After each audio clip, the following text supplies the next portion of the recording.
are gonna dive right in today because today I'm going to talk about toxic influences in your life. Now, this is actually a last minute addition to the course because I wasn't going to put it in originally, and in the first round of it I didn't. But then I found how difficult it is to have a toxic influence in your life, so I put it in. So what are we going to chat about today? We are going to chat, firstly, I'm going to give you the most profound lie that I've ever been taught in my life, and it was by my friend in uni, and he said to me, misery likes company. And I cannot express how much that fact is so true, like so true. I'm just gonna let that sink in for a moment. Misery likes company. By signing up to this course and committing yourself to be happier, better, people are gonna hate it. They will. People will, just because you're getting better and you're achieving all your goals and you're doing things that you want to do, and people are annoyed and jealous about the fact that they're not doing it. They're not the ones going to the gym. They're not the ones who are starting to love themselves. And they will try and drag you back down to your level, not your level. Your level is now up here. Their level, which is crap. If someone doesn't want to change, there is nothing you can do for them. And trust me, I've tried. I've tried with every single person I've ever met. If they don't want to change or they're not interested, you can't help them, and most importantly, you cannot let them ruin where you're going just because they can't be bothered or are too afraid or just don't care. Like, you can't make someone join your journey. To be honest, either people are going to support you on your journey or they are going to try and drag you back down to where you were. And that is not okay, really. So we need to talk about the sort of people that you have in your social circle. So the divide you're gonna see is supportive people. These will be the people that are like, you're doing so well, I'm so proud of you, I'm so happy, you're doing great, like I'm really interested in what you're doing, tell me about it. Or generally people that just won't have any opinion at all. They'll just talk to you normally. And then you'll have these people, which we will call the butt faces. They'll be the people that they'll feel jealous and they will act out in really unhelpful ways. So they will start to be more opinionated about what you're doing and how it's wrong. So for example, if you wanted to become more plant-based and eat more plants in order to be healthier, you'll get a lot of backlash, and you'll get a lot of people suddenly talk around and saying, did you know that meat is actually better for you because of this? Shit, butthead. They're the butthead. So they're gonna start making subtle little digs. They're gonna start force feeding you. And they're gonna start making really unhelpful suggestions all the time. So you're gonna be like, yeah, let's go out, or let's go on a walk. And then they will say, yeah, let's go to KFC. It's gonna happen. If you wanna try and do something more positive, they're gonna try and make you do something negative, or they're gonna critique you, make comments, or try and control you. It's annoying, but I'm gonna tell you a story about Desiree. She's here. This is Desiree. This is our pet flamingo. She's new. We actually have a contract, so she stays with me until I see my friend, and then when I see her, Desiree goes to my friend, and then next time we meet up, she comes back. And you're so handsome. Anyway, this is the story of Desiree the flamingo. All right, the story of Desiree dates back until okay, this is gonna be quite a long story because it covers quite a lot of my life. So from the age of 24, that's when my body positivity started. It started in a cafe in Naples, watching Meghan Trainor do a music video and her being all like, I love my body, I'm so sassy, I can be big and cool. That's where it started for me, and I was like, oh my God, I'm allowed to love myself? Revelation. Back in 2014, maybe 15, no, 14. So yeah, that was me, and slowly but surely I got into CrossFit. I looked into all of this personal development, and I got to this point where I loved my body and myself, and my eating disorder was just an old forgotten memory, and it was amazing. I was just this new, happy, bright, rainbow person. But about a year ago, I realized I really wanted to like up my fitness game. And I know the best way to get better at something is to go and hang out with people that are better than you at something and then join in. So I found someone in the gym that I thought was really fit, really cool, definitely wanted to befriend, and I went to the effort of befriending them, and I did. I had to go paddleboarding, something I'm terrified of, just to be like, yeah, I'm cool, I can jump in with you guys. Made a friend, made a fitness friend, and we got fit. We just did training together all the time, and it was amazing. But we became more than friends. We became best buds. We did everything together. We just had so many little things in common, and we were all just constantly hanging out, and I made like a full Taylor Swift style girl squad with all of my friends. I all got together. We all used to have like parties, and by parties I mean I would host girls' nights, and they would be awesome. Roughly around the same time, I started with a nutrition coach, and I started to lose weight and really focus on what I was working on, because I just moved to Florida and I felt really hefty, and I was like, I just want to lose some weight, but like learn how to do it properly and not just feel so out of control. So I signed up with one, and after 6 months she finally cut me off, because this was like 6 months of being in a solid diet, but it was too late. Like my body dysmorphia was back. I had a severe eating disorder. I was just completely lost, and I gained all that weight back binging over Christmas, because I was just like, I don't know.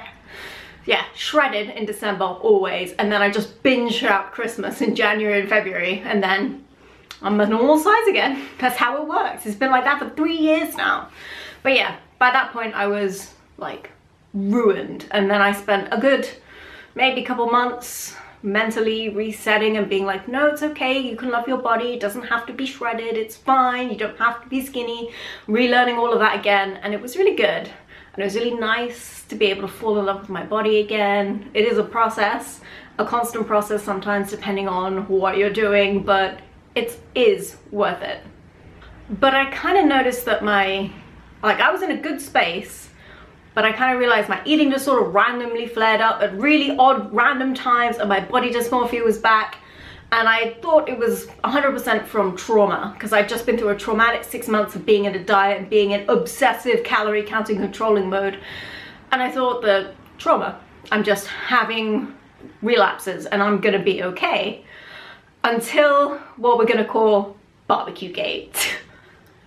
This is where Desiree starts to pop into the story, since we've had my whole long backstory. So, barbecue gate. I argued with my fitness friend for the first time ever. This has never happened before, because we're just too chill. Well, I'm too chill. If she does something, I just let it brush over.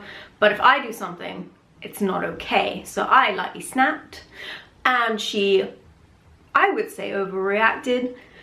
She guilted me, ignored me, made a big scene, and then at the barbecue made me into a huge party-wrecking villain.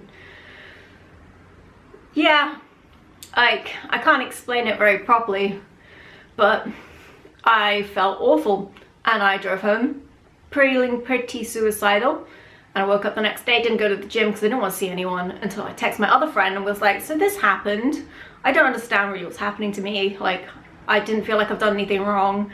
And my friend pointed out that I hadn't done anything wrong, and she reacted extremely poorly, to which I was like, okay, I'm gonna get some space from her, just like a week of space to like process and make sure this doesn't happen again, because this is my fault. I was the one that caused the initial problem. I'm the one that has these feelings. I need to take some space and work out what's going on with me. Told her that. The reaction was aggressive, quite aggressive. And when you look back and read it, it's manipulative.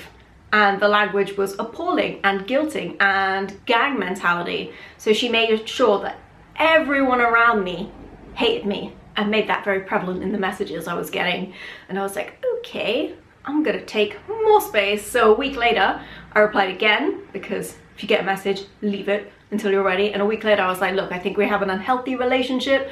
We did, and I asked for more space, and the reaction was, again, manipulative, aggressive, and shit.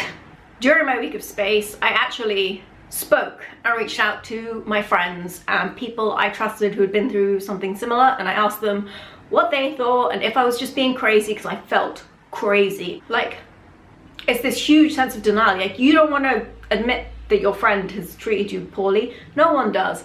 But it was driving me insane. So I spoke to people and I asked for more space. Personally, for me, I just felt like an idiot, because it was like someone had taken this veil off my face and I was looking at our relationship for the first time, and it was bad.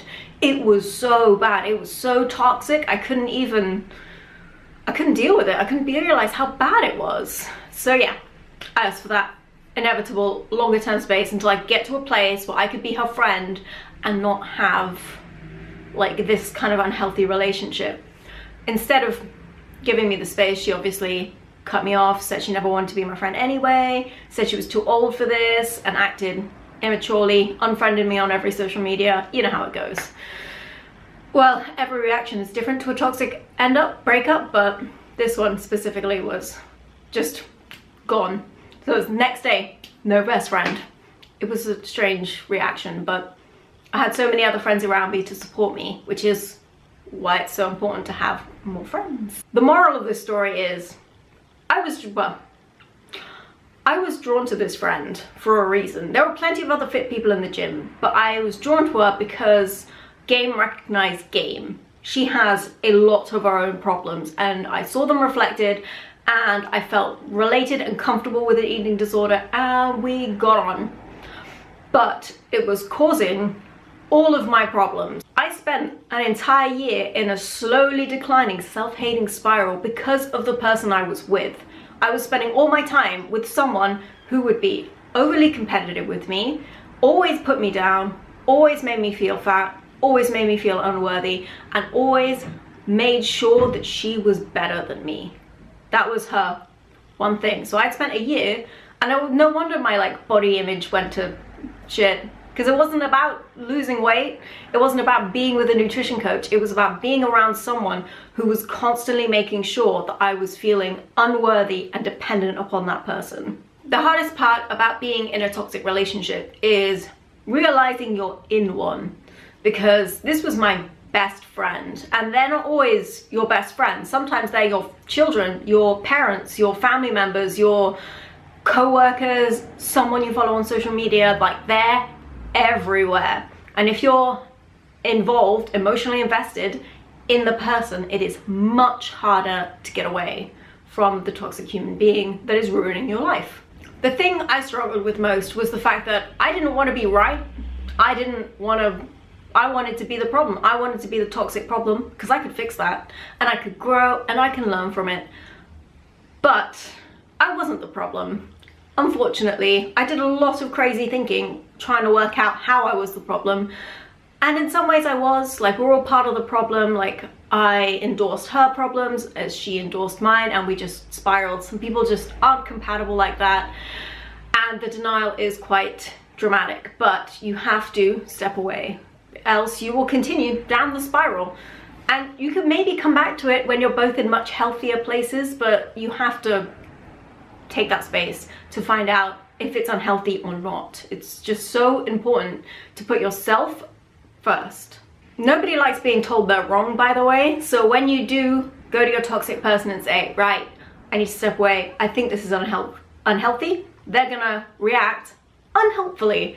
They are not going to try and like be chill about it. They've been trying to control you because you're getting up, because they are going to try and control you because you are going a way that they don't like, and they will try and drag you back down. And when you say, I want to step away, they will react poorly through anger, through pettiness, and through jealousy. It's just going to be messy. Or if you're lucky like me, it'll just snap away. Depends on who you are, what the situation is. But if you do feel like you have a toxic person that's always putting you down, always making you feel miserable, if there is a person in your life that when you go and hang out with them and you feel a bit like afterwards, come chat to me about it, and we'll actually discuss if you think they're toxic or not, if your relationship is a bit unhealthy. If you're hanging out with anyone that's making you feel a bit, stop spending time with them anyway. Just limit it. If you can't not spend time with them, avoid them and just put them on the back burner. If they're like, yeah, let's have dinner, I'm like, I'm busy this week, maybe next week, and then next week, like maybe next week, just ghost them a bit. Ghosting is good if you're in a toxic relationship. So, tip number 1 of spotting a toxic person in your life.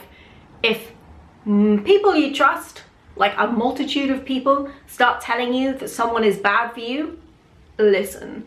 Because my friend told me that toxic friend was bad about a week before I worked it out.